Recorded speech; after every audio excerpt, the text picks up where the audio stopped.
Dianoia y paideia. Razonamiento, conocimiento, educación, formación.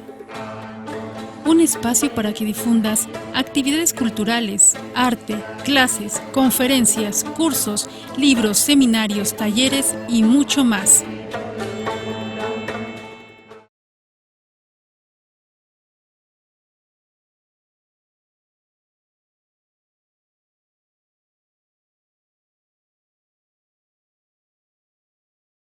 Es el principio, porque no es el principio de ellos, o sea, el principio es rezar, es que a ver si Dios nos ayuda y Dios nos resuelve los problemas de alguna manera. Eso nos hace irresponsables. Nosotros los humanos somos irresponsables, somos unos tontos porque no hacemos lo que debemos hacer, o sea, preferimos darle nuestra voluntad a un dios o a los dioses para que se resuelvan los problemas. Pero ¿qué pasa entonces con la historia de la humanidad? Hasta este momento han muerto. Ya nadie, o sea, se acuerda de los dioses aztecas, de los dioses egipcios, ya nadie se acuerda de los dioses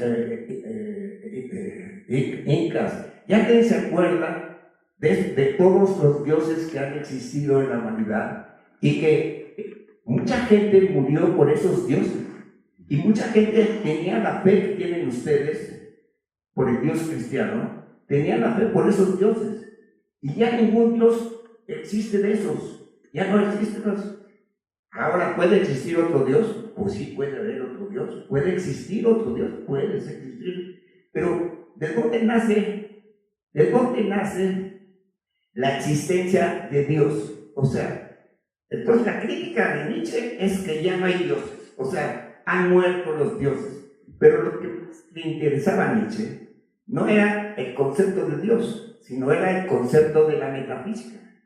La metafísica es la manera de imaginar cosas que nos han sucedido a través de toda la historia. El ser humano es muy imaginativo. La palabra imaginación es la más importante que nos pasa a los seres humanos.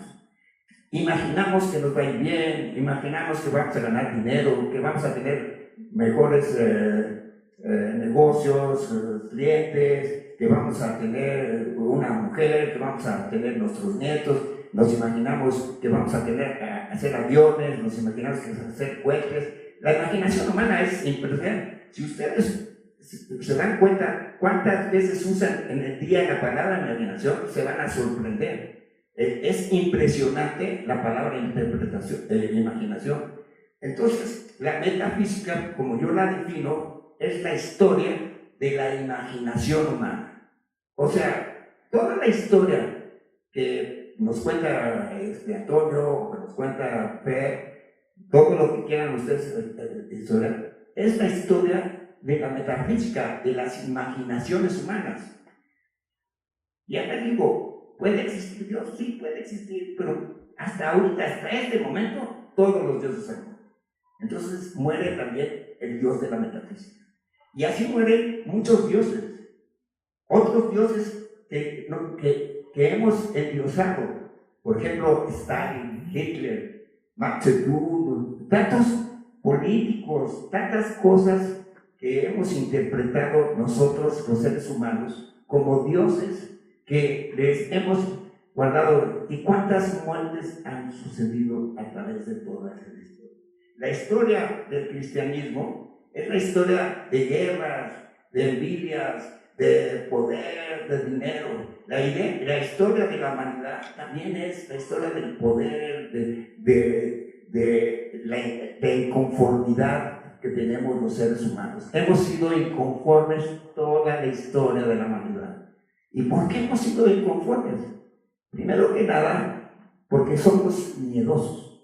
El ser humano es muy cobarde. El ser humano no se enfrenta a la vida. Si ustedes ven un video de un león, el león logra tener comida y arriesga su vida. El ser humano, en lugar de arriesgar la vida, se la da a los dioses y le da su voluntad a los dioses. Entonces, esa palabra imaginación nos ha creado pues toda la historia yo digo de la fantasía, la novela histórica, por ejemplo, todo lo que nos cuenta la historia del cristianismo, pues es una supernovela, o sea, es impresionante. Si ustedes leen algún libro de Antonio, se van a sorprender de lo que es la historia del cristianismo, o sea, es una historia impresionante y realmente, pues para mí, me llega mucho todo lo que enseña Antonio, pues porque ahí me doy cuenta que medio tengo razón de que todo es imaginación humana, o sea, la imaginación humana. Entonces, regresando a los estudiantes rusos, ellos estaban en contra de todo lo que pasaba y estaban también inconformes con esa imaginación humana, o sea, estaban enojados con la religión, pero también estaban enojados con los seres humanos, porque los seres humanos aparentemente nos queremos unos con los otros, pero yo les digo, ¿realmente nos queremos unos con los otros? O sea, ¿realmente la palabra amor significa una unión entre los humanos? Yo creo que ni los que estamos aquí nos amamos todos igualitos, o sea, tenemos muchas diferencias. Imagínense amar tal vez a un ruso o a un polaco, pues es difícil. Entonces, lo que se ha buscado en la humanidad de que nos amemos, no nos amamos. ¿Nos tenemos confianza? No nos tenemos confianza. Entonces, ¿hay confianza entre los seres humanos? ¿Realmente tenemos confianza en los hijos? ¿Tenemos confianza en los familiares, en el vecino? No es cierto. O sea, la confianza es dificilísimo conseguir, el amor es dificilísimo conseguir. O sea, es un trabajo muy fuerte entre los humanos lograr todas esas cosas. E imagínense para toda la humanidad, como quería el cristianismo, ámense los unos a los otros, o yo no sé de dónde podemos sacar esa aceleración de amarnos unos a nosotros, porque no nos amamos en lo más mínimo. O sea, entonces los estudiantes también estaban enojados con la economía. ¿Por qué? Porque veían en la economía, por ejemplo, no sé si ellos lo veían, pero yo lo puedo ver, gente como Marx, como Jesús o como Gandhi o como muchas personas han querido ayudar a la humanidad. Yo creo que el pensamiento de Marx no era más que para ayudar a la humanidad, pero como todo en la vida, como le sucedió al cristianismo, como le sucede al comunismo, como le sucede al capitalismo, el pensamiento de Marx se deformó porque él pensaba que había una plusvalía entre el trabajo y los trabajadores y los medios de producción. Entonces dijo, aquí hay un desequilibrio y lo podemos equilibrar, o sea, Marx. Pero ¿qué pasó con la revolución rusa? Se acabó todo eso y la revolución rusa dijo, no, vamos a darle los medios de producción al proletariado.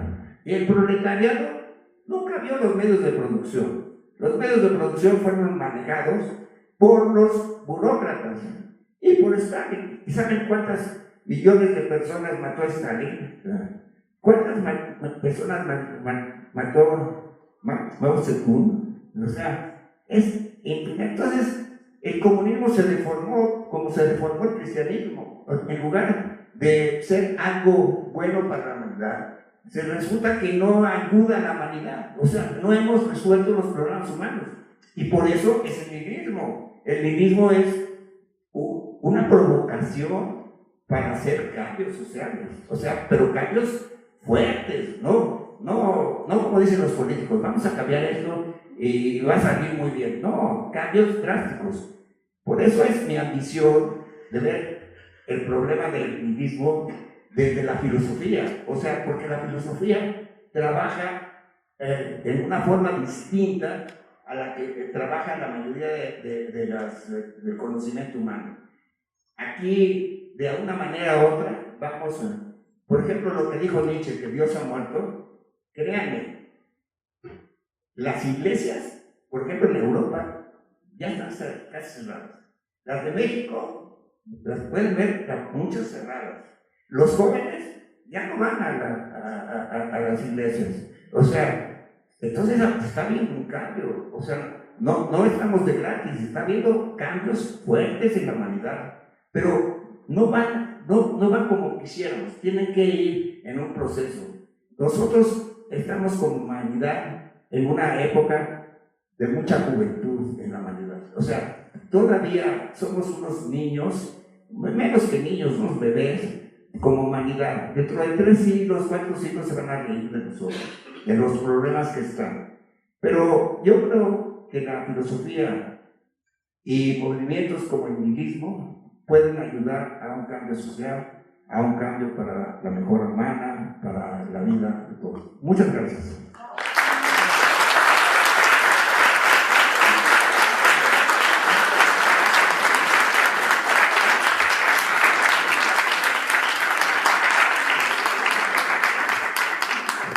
La participación de Gerardo en esta tarde. A continuación vamos a darle la palabra al doctor Antonio Piñero, quien es catedrático de Filología No Testamentaria en la Universidad Complutense de Madrid. Ha enseñado lengua copta en esta universidad en la sesión de Filología Bíblica bilingüe. Es editor y coautor de la serie Apócrifos del Antiguo Testamento en 6 volúmenes. También, dentro de sus estudios, está dedicado el doctor Piñero a Jesús, el otro Jesús, vida de Jesús. También tiene publicaciones del Nuevo Testamento, editorial Trota, y también ha editado y colaborado los siguientes libros colectivos: Antecedentes y primeros pasos del cristianismo, Fuentes del cristianismo, En la frontera del imposible, Biblia y helenismo, Pensamiento griego y formación del cristianismo. Y también ha publicado como editor y coautor la obra de los textos gnósticos de la biblioteca de Mahatma Gandhi en 3 volúmenes, publicado por la editorial Trota. Démosle un bellísimo fuerte aplauso.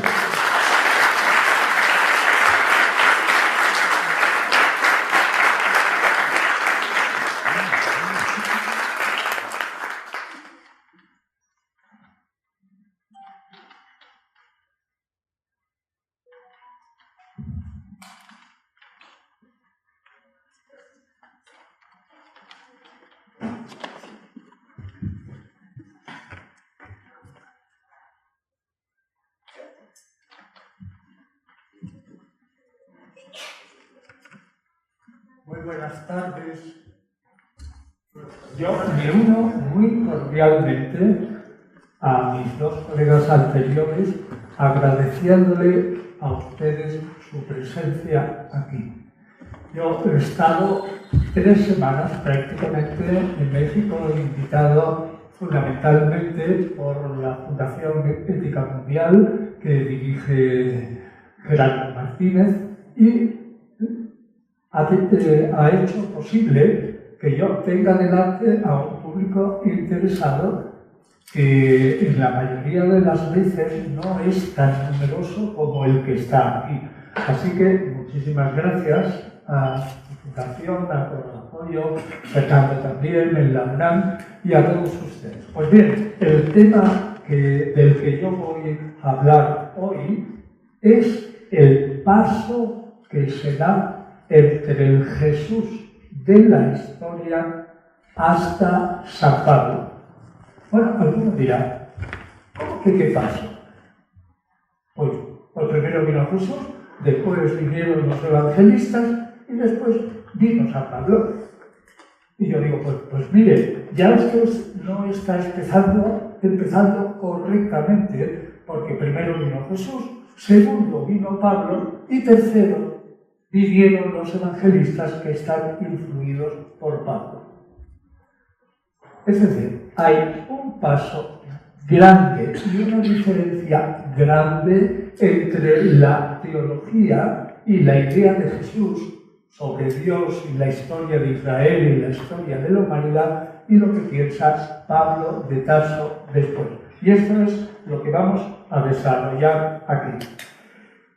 Segunda idea, si analizamos, según los evangelios, cuál es el pensamiento de Jesús y analizamos después las cartas de Pablo, vemos que hay una enorme diferencia.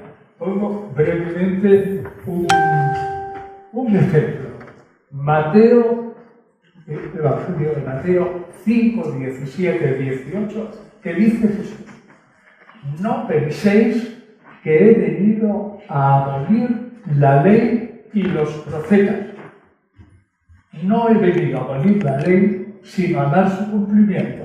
Y sin embargo, si vamos a la epístola a los Gálatas de Pablo, dice claramente, no a los judíos, pero sí a esos paganos que quieren convertirse a la fe en Jesús como Mesías, dice así: la ley de Moisés no sirve para la abolición, el perdón de los pecados, pues el justo, el que es justo, no vive de la ley, sino que vive por la fe.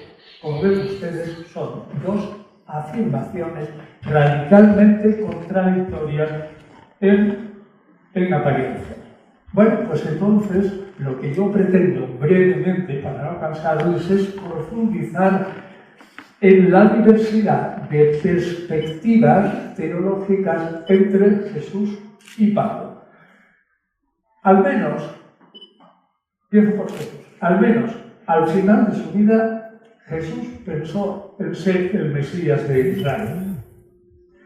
El centro de ese profeta que luego pensó ser el Mesías de Israel fue proclamar la venida del reino de Dios primero en la tierra de Israel, aunque no aparezca absolutamente claro en muchos libros del Nuevo Testamento, y segundo, en el cielo, una vez que este mundo hubiera sido aniquilado.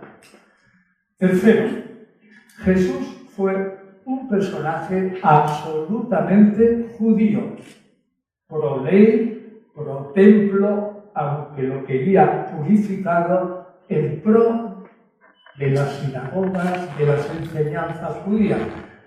Por lo tanto, si partimos de este principio, ya tenemos que ir pensando que es muy difícil que un Jesús que está absolutamente convencido de que su religión y religiosidad es la única en el mundo, es bastante difícil que podamos pensar que Jesús pudiera tener la idea de fundar una religión nueva.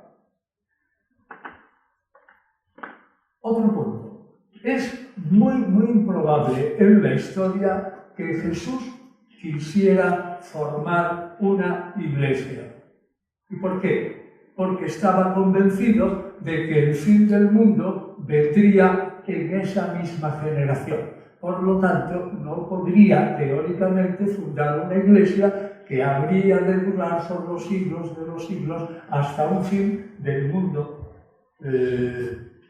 bastante lejano. Por el contrario, Pablo afirma que Dios tiene un hijo, pero que es adoptivo, naturalmente. Pablo, como judío, no dice que Dios tiene un hijo real, sino que Jesús es un hijo adoptivo y que sobre todo será considerado divino cuando muera y resucita. Segunda diferencia, abundando en lo dicho anteriormente, el reino de Dios en la tierra, por lo menos en una primera fase, el reino de Israel dominando a todas las naciones, en Pablo desaparece totalmente. En Pablo no hay reino de Israel en la tierra, sino solamente dentro de muy poco tiempo, porque ya ha venido el Mesías y es el cumplimiento de todos los tiempos del mundo. Ahora el mundo se transformará en otra cosa. El reino de Dios será totalmente en el cielo. Tercer punto.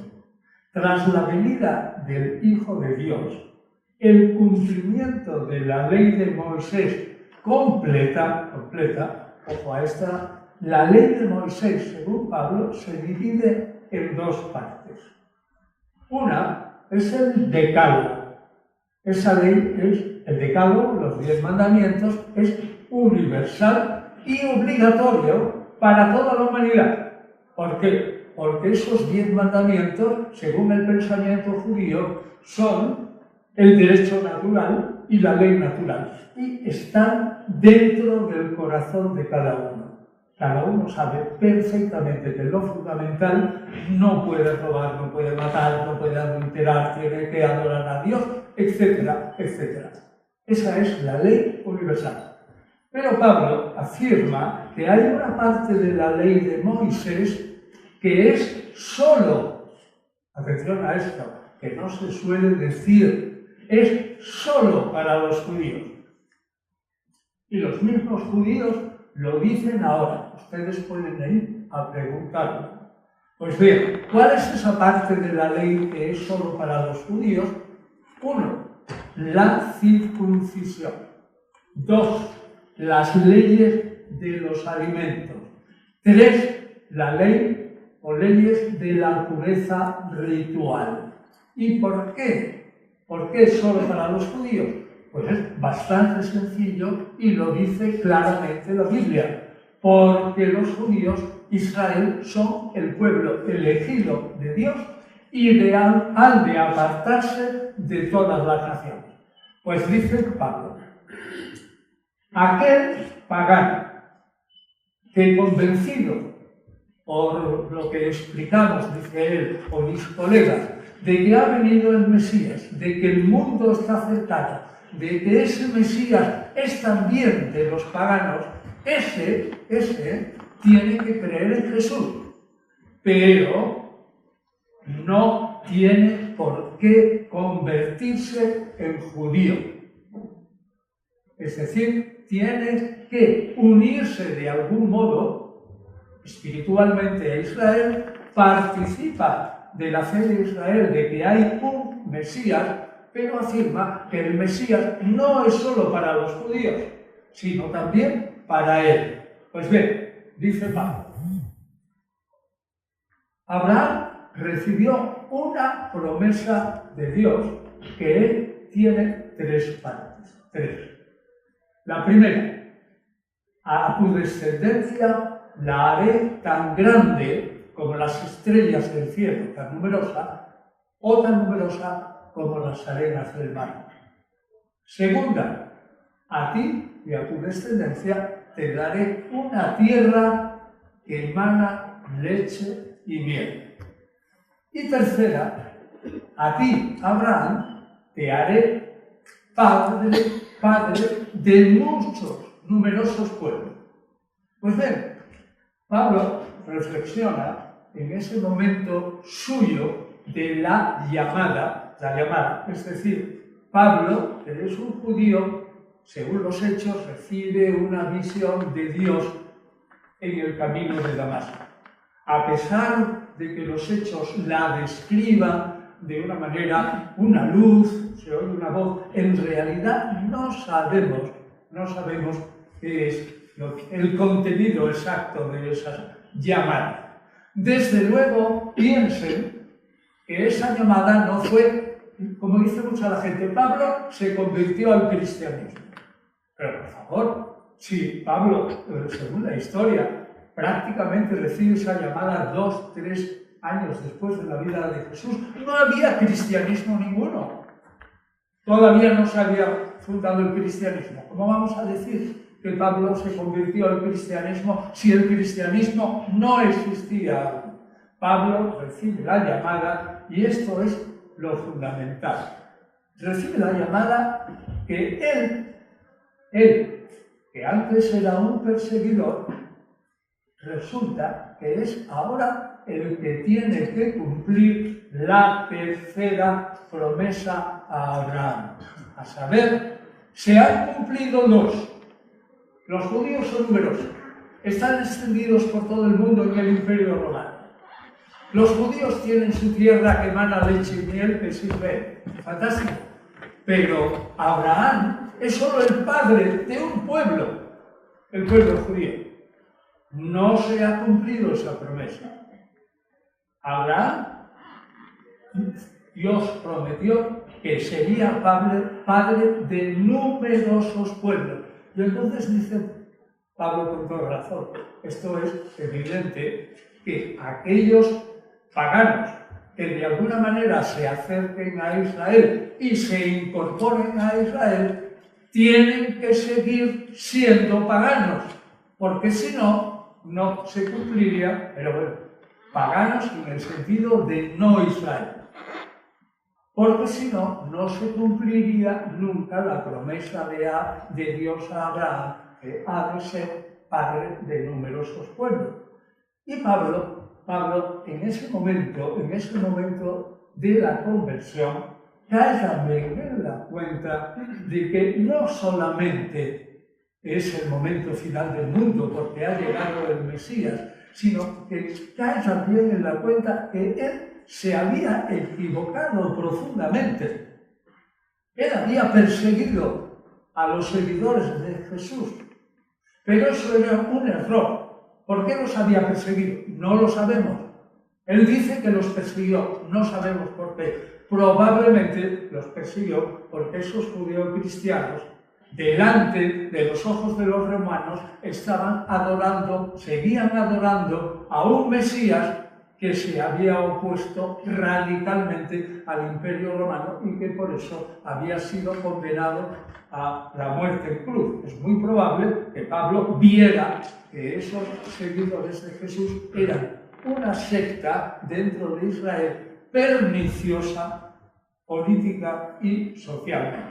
Pues bien, ahí tenemos a Pablo que de repente en su llamada se convierte en otro individuo adepto a la idea de que Jesús es el Mesías y consciente de que él, fíjense, vamos, la mente de Pablo era impresionante, fíjense que él, pequeñito, hombre pequeño, como lo cuenta la tradición, feo y calvo, etc., él era el llamado por Dios, nada menos que para que se cumpliese la tercera parte de la promesa de Israel, y muy pronto, porque el reino de Dios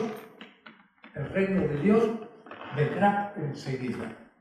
Bueno, pues resulta que si ustedes piensan de qué modo va a ser ese reino según Pablo, y ahí hay otra diferencia, pues que sepan que en todas las cartas de Pablo no se habla de ningún reino futuro de Israel sobre las naciones como habían hablado los profetas.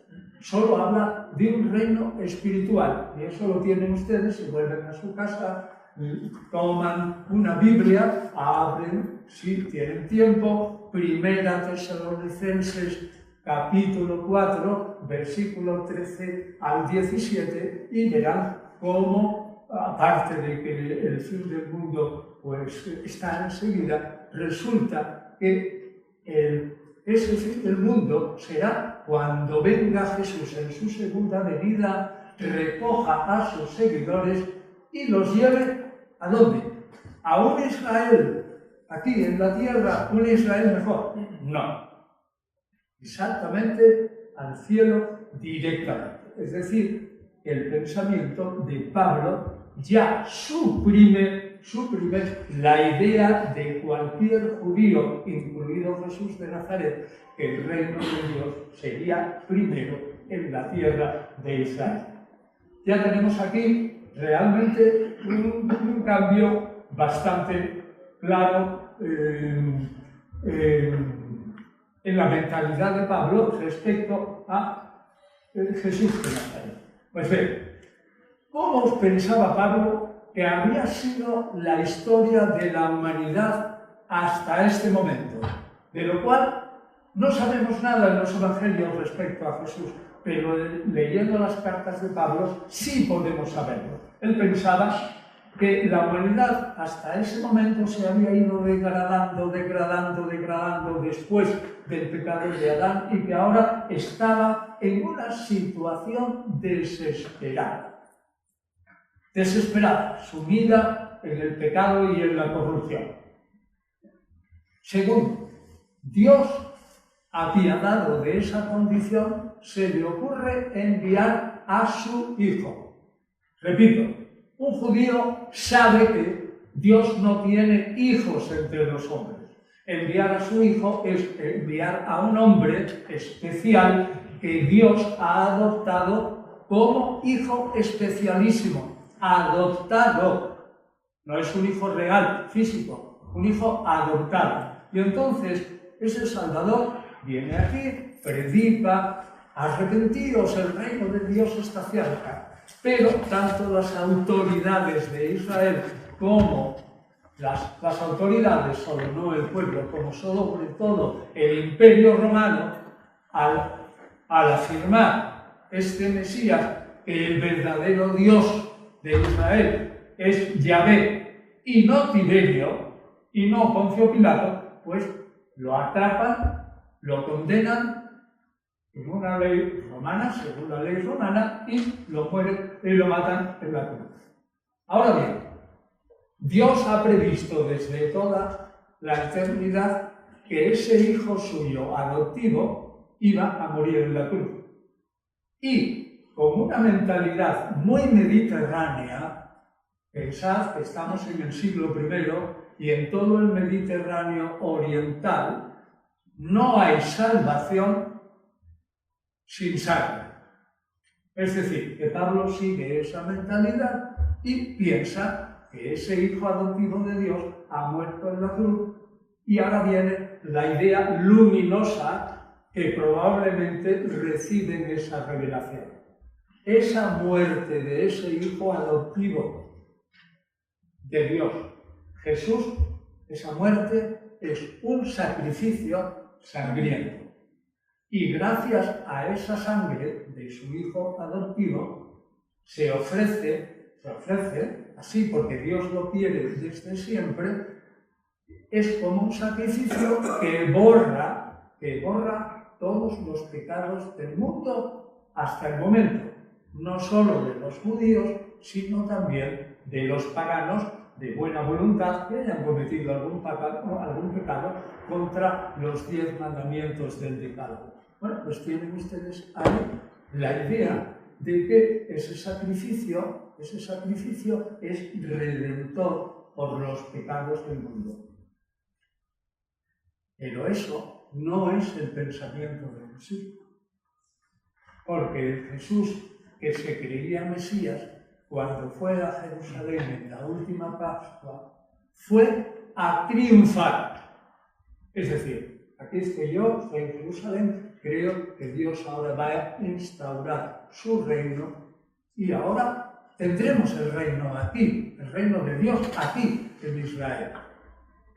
Jesús no pensó eso de Pablo, sino que pensó exactamente lo que pensaría un judío conforme a lo que les he dicho antes.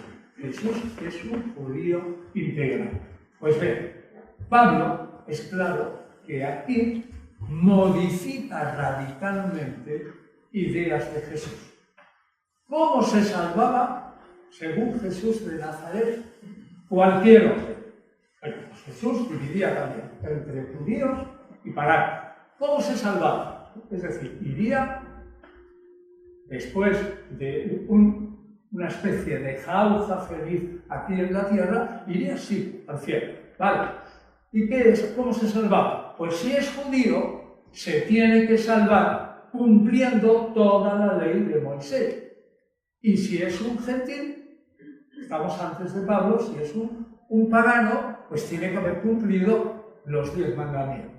Vale. Pero sin embargo, Pablo dice, el judaísmo de mi época no ha caído en la cuenta porque no quiere que ha llegado ya el Mesías, que con el Mesías ha venido el fin del mundo, que con su cruz se han perdonado los pecados a todo el mundo, y que además ese Mesías ha resucitado. Pues bien, todo pagano que esté en contacto con Israel y haya aceptado al Mesías, acepta al Mesías de esta manera. Ha muerto y su muerte en la cruz ha perdonado todos los pecados y además nos ha prometido el cielo futuro. Y Pablo afirma además, y esto es lo importante, el judío no es un hijo no es como los paganos. Los paganos cuando aceptan al Dios de Abraham y creen que un descendiente de Abraham es el Mesías, dice Pablo, se hacen hijos adoptivos de Abraham, mientras que los judíos son hijos naturales de Abraham. Entonces, afirma Pablo, y esto no lo suele entender bien la gente, afirma Pablo, aquel que cree en el Mesías y es judío, tiene que seguir siendo judío. Es un hijo natural de Abraham. Tiene que cumplir la ley entera, no solo los 10 mandamientos, sino todas esas leyes de la pureza, todas esas leyes de la circuncisión y la ley de los alimentos. Pero un pagano no, porque ese pagano realmente solo se salvará creyendo fundamentalmente en el Mesías y cumpliendo los 10 mandamientos. Bueno, ¿qué ocurre a esto? Pues lo que ocurre es que ha cambiado radicalmente el concepto de salvación. Para un Jesús puramente judío, la humanidad, como digo, se dividía en paganos y gentiles. Y entonces había un sistema de salvación. Mirad, piensen una cosa. El judío opina que el reino de Dios futuro, o el reino de Dios primero en Israel, tiene clases. Se lo pongo como una escena que yo la pinto muchas veces a los alumnos. Imagínense ustedes un teatro de la ópera, un teatro que tiene un patio de butacas, y resulta que las entradas son carísimas y además resulta también que cuando la ópera dura mucho te sirven una copa de champán, etcétera, etcétera. Pero piensen que el teatro de la ópera tiene, como aquí, una especie de anfiteatro y que eso lleva pues hasta arriba. El final, por lo menos en el español de la península, le llamamos el gallinero. Pues bien, allí arriba, vamos, se ve la escena como a 1 kilómetro. Pues bien, un judío, ¿qué es lo que pensaba? Que ellos, los judíos, cuando fueran al cielo, definitivamente, irían al patio de butacas. Así, sin más. Pero los gentiles, aunque paganos, ¿no? Los paganos, aunque creyeran en el Mesías, irían al gallinero. Es decir, allí arriba del todo. Había 2 clases. Entonces, claro, aquí Pablo, como ven ustedes, realmente está cambiando la mentalidad de Jesús, porque afirma, y aquí viene la clave, también afirma esto: el hijo natural tiene muchas prerrogativas y hereda, pero el hijo adoptivo, y esto es una mentalidad romana y griega, el hijo adoptivo tiene las mismas prerrogativas que el hijo natural. Me explico. Aquí Pablo no es solo un judío integral, sino que es un judío del Imperio Romano, donde la adopción en el Imperio Romano no era como en el mundo judío. En el mundo judío apenas había adopción, pero apenas se adoptaban niños y además si eran niños, pues los circuncidaban y lo hacían judío. Pero en el mundo romano la adopción era curiosa. Por ejemplo, un individuo rico, buen empresario, tiene grandes posesiones, negocios, esclavos, lo que sea, y tiene 3 o 4 hijos. Uno es una mujer, y entonces la aparta, porque los que tienen que heredar los negocios son los hijos. Pero mira a sus 3 hijos y dice, caramba, estos hijos son tontos. Si yo les doy ahora mismo mi negocio, vamos, el negocio se hunde. ¿Sabe lo que hacía un romano? Y además esto es totalmente verdad. Miraba así alrededor, el romano rico y el griego, y decía, hombre, entre mis amigos, hombre, ahí tiene uno, un hijo que es segundón, es decir, no va a heredar mucho, pero qué chico más listo. Este individuo seguro que llevará bien mis negocios. Habla con el padre y dice, yo a este hijo tuyo, segundón, que no le vas a dejar nada, lo adopto como hijo y le doy todos mis bienes. Es decir, que la adopción es romana y griega, establece igualdad de conexiones y de posibilidades y de disposiciones que un hijo natural. ¿Entienden ahora? Entonces, esa es la cuestión en la que también Pablo se separa de un judío integral como era Jesús. Establecer en el tiempo mesiánico, aquellos gentiles que con ciertas condiciones sigan siendo gentiles, pero crean en Jesús, van a tener las mismas prerrogativas. Es decir, cuando venga al cielo, todos irán al patio de butacas. ¿Entienden ahora? Bueno, pues eso es totalmente antijudío. Y es totalmente anti-mentalidad de Jesús de Nazaret. Y hay un cambio inmenso. Otro cambio de teología es como dije antes. ¿Quién se salva entre los judíos? El que cumple la ley de Moisés. Mientras que ahora dice Pablo, ¿quién se salva? Pues tanto entre los judíos como entre los paganos, aquellos que creen que Jesús es el Mesías y que su muerte y su resurrección son los actos por medio de los cuales Dios ha absuelto los pecados de toda la humanidad. Como ven ustedes, estoy poniendo pinceladas diversas y se ve clarísimamente que el pensamiento de Pablo es en muchos puntos revolucionario y distinto del de Jesús. Bueno, pues ahí está cómo, ahora viene la cuestión. Bueno, ¿cómo ocurrió esto? ¿Cómo ocurrió este cambio? Pues ocurrió primero porque brevemente se forma dentro del judaísmo. Pablo es probablemente 10 o 15 años, según estiman los cronógrafos, 10 o 15 años más joven que Jesús, no más. Entonces, dentro, en vida de Pablo, se forma en Israel una nueva secta, es decir, un nuevo grupo de gente que solo se diferencia de los otros judíos, entre ellos, en que creen que el Mesías ha venido, mientras que los demás dicen, el Mesías no ha venido. ¿Y por qué lo dicen? Por una sencilla razón, porque no creen en la resurrección de Jesús, y segundo, porque el judaísmo tradicionalmente dice, el Mesías solo es Mesías si triunfa. Si triunfa. Es así que Jesús no triunfó, puesto que murió como un esclavo vil en la cruz. Luego, Jesús es un Mesías falso.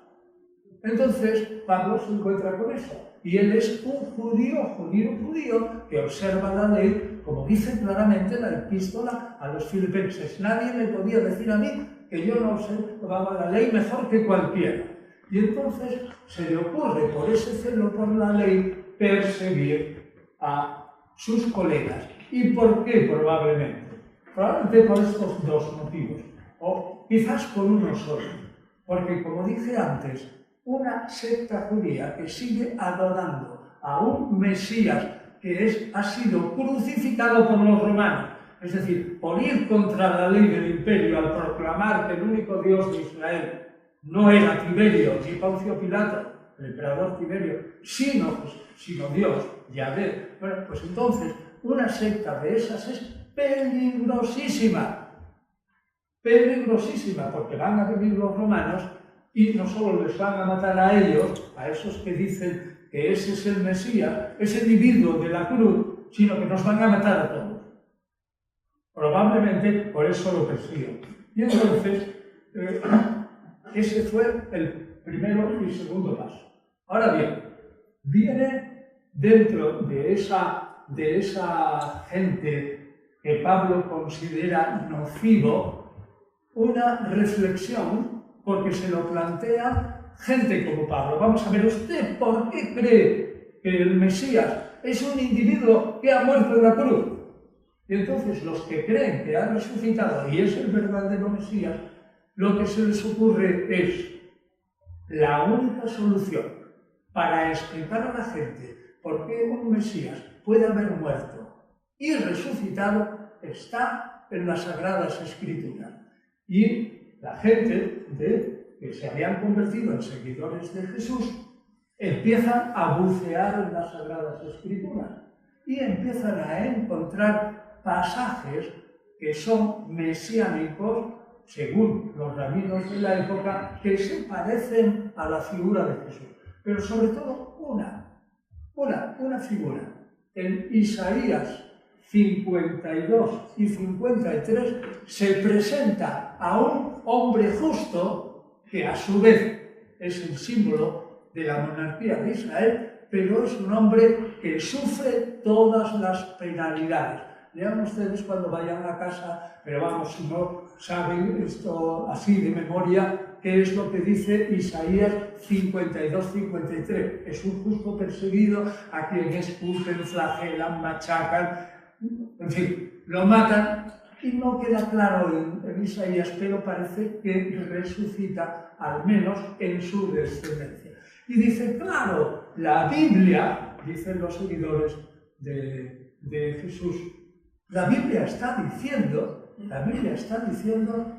que Jesús es el Mesías, aunque muriera crucificado. Y así se lanzan a buscar textos y textos. Si ustedes van al Evangelio de Lucas, que recordarán que al final de los Evangelios probablemente hay una escena de unos caminantes que van a Emaús, a una ciudad, y que allí van andando, se les aparece por detrás un individuo que no conocen y les pregunta al individuo, bueno, ¿y ustedes por qué están tan tristes? Y les responden los dos caminantes Emaús, ¿cómo que me preguntas eso? Pues es que tú eres el único que no sabes lo que ha ocurrido en Israel, que aquel que creíamos en el Mesías le han matado en la cruz y todas nuestras esperanzas se han ido al garete. Y entonces aquel individuo empieza a decirle, pero qué cabezotas sois, leed bien las Escrituras, esto es lo que dice Lucas, leed bien las Escrituras y ahí veréis que en ese personaje se cumplen todas las profecías de los profetas. Y luego, cuando están cansados y cae la noche, pues le dicen esos dos de Emaús, bueno, vamos a cenar, y sacan el pan. Y entonces ese personaje desconocido parte el pan y en ese momento descubren que es Jesús resucitado, el que les acababa de decir, ¡qué necios sois! Todo lo de ese hombre está en las Escrituras. Y en ese momento en que lo reconocen, desaparece Jesús.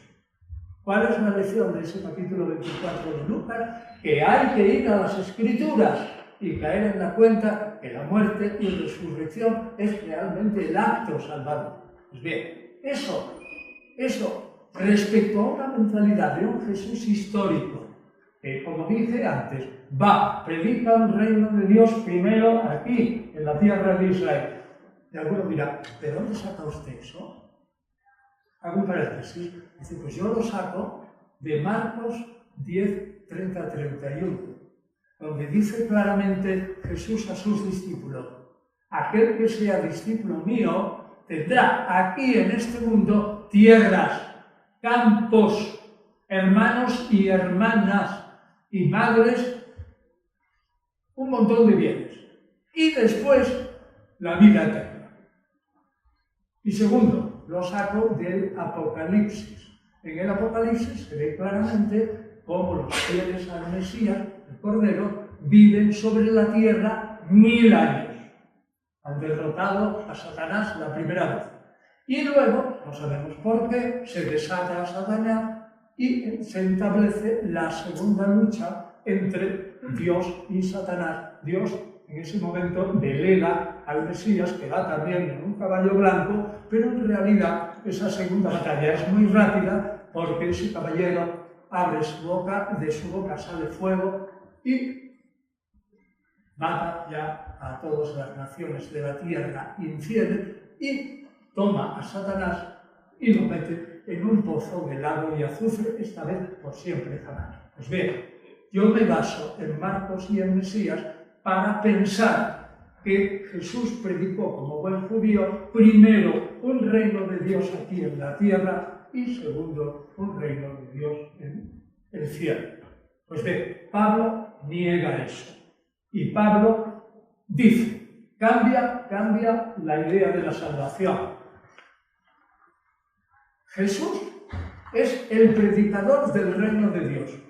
Sin embargo, Jesús para Pablo, además de predicar el reino de Dios, es el objeto de veneración, ya cuando está en el cielo, cuando ha muerto, y el actor de la salvación.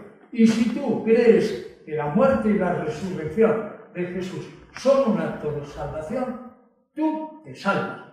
Y si eres un judío y cumples toda la ley, pero no crees que Jesús es el Mesías, te condenas. En una palabra, se encuentra Pablo con unos señores que, como los está persiguiendo, le están explicando todas esas cosas y allí viene lo que decía antes, un chispazo. ¿Cuál es el chispazo? Esa llamada, la visión de Damasco, que no sabemos qué es, pues probablemente se resume en una frase. Estos a quien yo persigo son los que tienen la razón.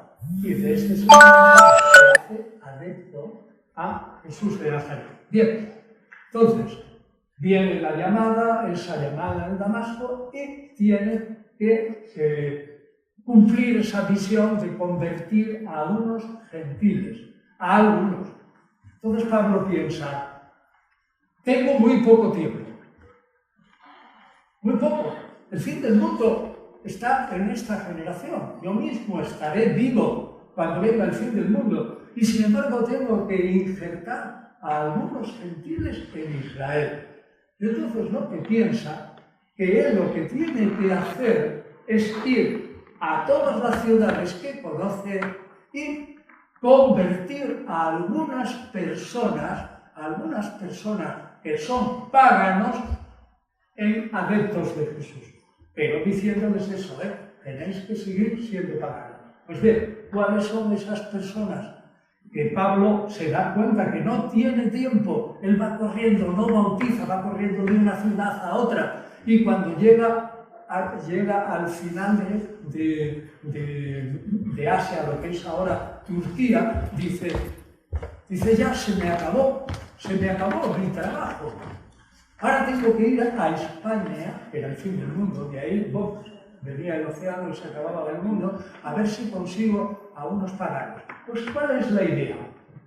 Pues Pablo piensa, yo creo que Dios lo que quiere es que, según las profecías, aparte de la muerte y la resurrección, se cumpla ahora que Israel tiene que ser la luz de las naciones.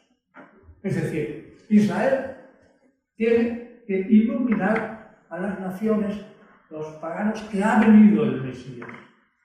Y entonces está pensando que realmente él no puede convertir a todos, sino solamente a los de lengua griega o romana y algunos judíos, porque él también hablaba hebreo o arameo.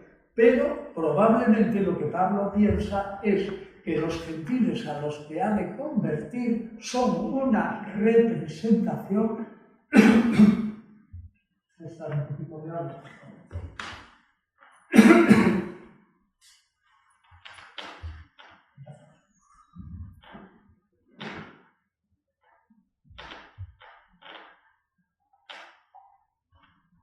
son una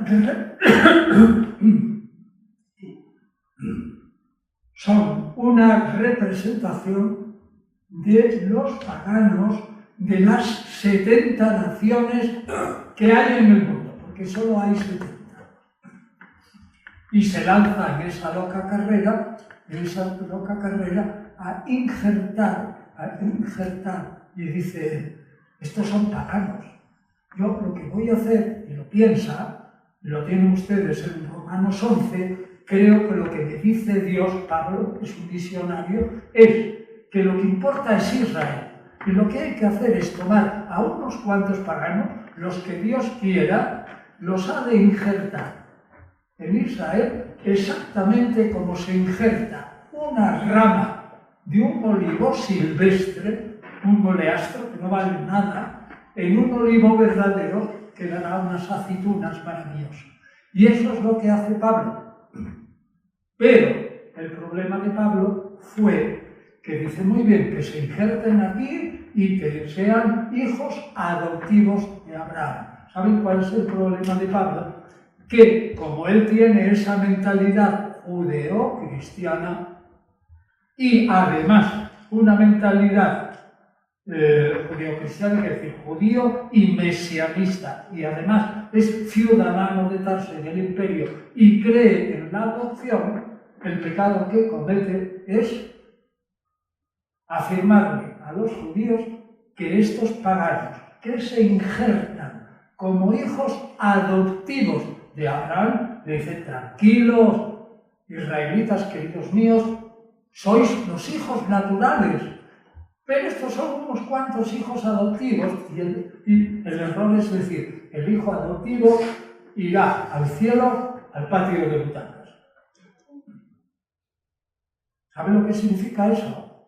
Que todos los judíos que no creen en el Mesías, fíjense el cambio, pero que tienen una mentalidad como la de Jesús de Nazaret, empiezan a afirmar, así, con que tú, Pablo, dices que yo, que soy hijo natural, que cumplo 613 mandatos de la ley de Moisés con la circuncisión, los alimentos, la pureza ritual, y que yo me siento el pueblo elegido. Ahora dices tú que estos paganos que se han injertado aquí en Israel van a ir al patio de butaca como yo, al cielo, ni hablar. Y decretan la muerte de Pablo. Y eso fue el problema cuando a Pablo lo prenden y lo llevan a, finalmente, tras muchas penalidades, para ir a Roma, y allí se acaba la historia. ¿Qué es lo que quiero yo decir? Con este conjunto que explica brevemente la diferencia entre lo que es la mentalidad de Jesús y de Pablo. Pues que tanto uno como otro, tanto Jesús de Nazaret, judío integral, tanto como Pablo, que era judío integral. Un paréntesis. Ustedes oirán y leerán en la mayoría de los libros que Pablo apostató del judaísmo. Es absolutamente imposible. En el libro mío, Guía para entender a Pablo, pongo un montón de textos en los que se ve que Pablo es un judío integral. Es más, si les doy la prueba más sencilla y más convincente. Pablo dice que los judíos, por tener estas doctrinas, le condenaron 5 veces a 40 latigazos menos uno, y él los recibió. ¿Ustedes se creen que un señor, como dicen en los libros, abjuró del judaísmo, que ya no quiso saber nada del judaísmo, va a recibir 5 veces en su vida 40 latigazos que casi lo matan? Ese individuo pertenecía al judaísmo, lo que pasa es que estaba pensando además en Israel solo. Este es el cambio de mentalidad que también les quiero decir respecto a Pablo. En el fondo, yo les tendría que decir, no hagan caso al título de tantos libros que dicen Pablo, apóstol de los gentiles. Sí, es verdad, cierto, apóstol de los paganos. Pero a Pablo lo que le interesa es Israel. la salvación de Israel. Pero sabe que en el tiempo final, según los profetas, sobre todo Isaías, al final Israel tiene que ser la luz de las naciones y algunos gentiles tienen que pertenecer a Israel. Pues bien, este es Pablo, un judío absolutamente integral que, y aquí viene mi conclusión, con esto voy prácticamente a terminar, un judío integral que tengo que pensar respecto a él lo mismo que pensé de Jesús. Si Jesús, como afirma Jesús de la historia, como afirman ahora los historiadores, era un judío integral, ¿cómo va a pensar fundar una nueva religión? Porque entonces no sería un judío integral. Si Pablo era un judío observante, que como digo, es tan observante, y hay un montón de textos además, que acepta los castigos de la sinagoga, si es un judío observante, y además dice en Romanos 9, yo, porque amo tanto a mi pueblo y soy tan judío, que en este momento yo incluso aceptaría la condenación eterna con tal de que mi pueblo Israel crea en el Mesías. Ese judío era un judío integral. Total, que entonces viene la conclusión. Como un judío integral, por mucho que cambie la teología de Jesús, como hemos visto, como la redención sea distinta, como un judío integral va a formar una nueva religión. Es imposible, sobre todo cuando piense que el fin del mundo, y yo lo digo en plan así gráfico, vendrá dentro de 10 minutos. ¿Cómo diablos va a fundar una nueva religión para 10 minutos, que es el fin del mundo? No tiene sentido. Luego, si Pablo no es el fundador del cristianismo porque no pensaba en otra cosa, y esto también es una idea que ustedes pueden enmarcar, Pablo vive su judaísmo, pero no como los demás, su judaísmo en el Mesías ya venido. Mientras que los demás están viviendo su judaísmo no creyendo en el Mesías. Esta es la gran diferencia. Por tanto, ni Jesús puede considerarse el fundador del cristianismo, sino su fundamento, sin duda.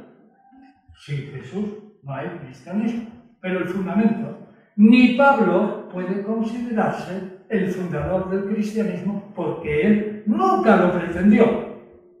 Entonces, ¿cómo nace el cristianismo?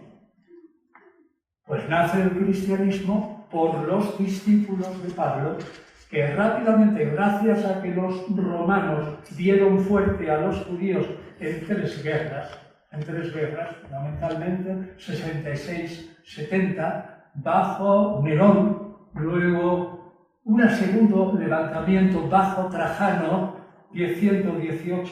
117-119, pero localizado en el sur del Mediterráneo, y una tercera guerra bajo Adriano, 130-135, que fue tan letal que ahí el judaísmo dejó de existir hasta 1948.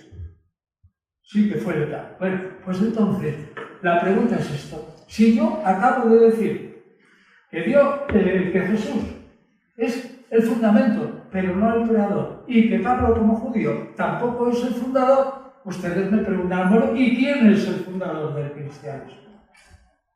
Pues los fundadores, en plural, del cristianismo son los discípulos de Pablo. Jesús de Nazaret, fundamento. Viene Pablo y reinterpreta a Jesús de Nazaret con su idea de la muerte y resurrección como acto de salvación y la absolución de los pecados en esa muerte y resurrección. Pero vienen los discípulos de Pablo en una iglesia, como digo, diezmada de judíos por los romanos. Cada vez más los seguidores de Jesús son paganos y de la escuela paulina. Y a lo largo de los siglos se va fundando el cristianismo y no podemos decir que el cristianismo queda fundado con una teología absolutamente orgánica hasta finales del siglo V, como poco. Pero el proceso es eliminación natural de judíos de las iglesias cristianas, predominancia, podemos decir, de los paganos en las iglesias, un pensamiento paulino que interpreta como indispensable creer en la muerte y resurrección de Jesús. Luego, en el siglo II, empieza ya a moldearse el cristianismo, porque a finales del año 200 los cristianos, además de la Biblia hebrea, el Antiguo Testamento, también consideran religiosamente relevantes, es decir, sagrados, los 4 evangelios, cartas de Pablo, el Apocalipsis y más. Es decir, se va formando poco a poco canon de escrituras. Ahí ya tenemos, si una religión tiene unas escrituras propias, ahí ya se ha separado bastante del judaísmo, pero está unido al judaísmo porque admite como escritura el Antiguo Testamento. Tendrá que pasar el siglo III, venir el concilio de Nicea, que tú nombrabas en el 325, que empieza a aclarar la naturaleza de Jesús, y el concilio de Constantinopla en el 451, y digo independientemente de lo que dijo Gerardo a propósito de la unión de la Iglesia con la política. Estoy hablando solo de la teología, ¿no? La teología, hasta el 451, la Iglesia no define lo que es el misterio de la Trinidad. Exactamente. 451. Entonces, ¿quiénes fueron? El fundador. Pues los fundadores. ¿Y cuánto tardó el cristianismo en constituirse? Pues 5 siglos. Esa es la verdad histórica. Pero lo importante es que se dio que el cristianismo nace porque Pablo reinterpreta a Jesús. Jesús, un judío tal que piensa que va a triunfar, que viene el reino de Dios en la tierra, y el proceso es este. Con esto termino. Jesús es reinterpretado por Pablo, que cambia toda la teología, y Pablo es reinterpretado por sus discípulos, y sus discípulos son reinterpretados por los discípulos de los discípulos hasta el siglo V. Así que el cambio radical se dio sin duda en Pablo. Si Pablo no hubiera reinterpretado a Jesús, hoy tendríamos pues esa secta de los judíos mesiánicos, que todavía hay, que creen en Jesús y en el Evangelio, pero nada más siguen siendo judíos. Así que, señores, no se fíen de lo que les diga la gente, que muchas veces falta mucho por estudiar, o sea, necesitan estudiar mucho de un modo histórico y no solamente teológico, todo lo que pasa con el cristianismo. Y el cristianismo se explica muchísimo mejor desde la historia que desde la teología. Sin más. Muchas gracias. Muchas gracias. Aplausos.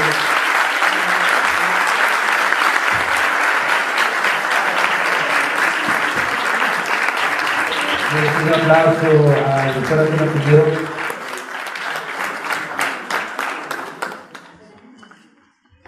Bellísimo aplauso al doctor Antonio Piñero de la Universidad Complutense de Madrid. Él es un gran intelectual y está acompañando esta gira académica a Gerardo Martínez, a Francisco Ayala. Y pues bueno, los invitamos el día de mañana en el Centro Universitario Cultural. Tenemos la mesa final, la mesa de la conclusión, a las 5 de la tarde, de 5 a 7. Ahí el doctor Francisco Piñero va a continuar exponiendo el curso en el cual la mayoría de ustedes están asistiendo y están inscritos. Por cuestiones de tiempo, ya concluimos aquí. Vamos a brindarles un fuerte aplauso a los tres ponentes.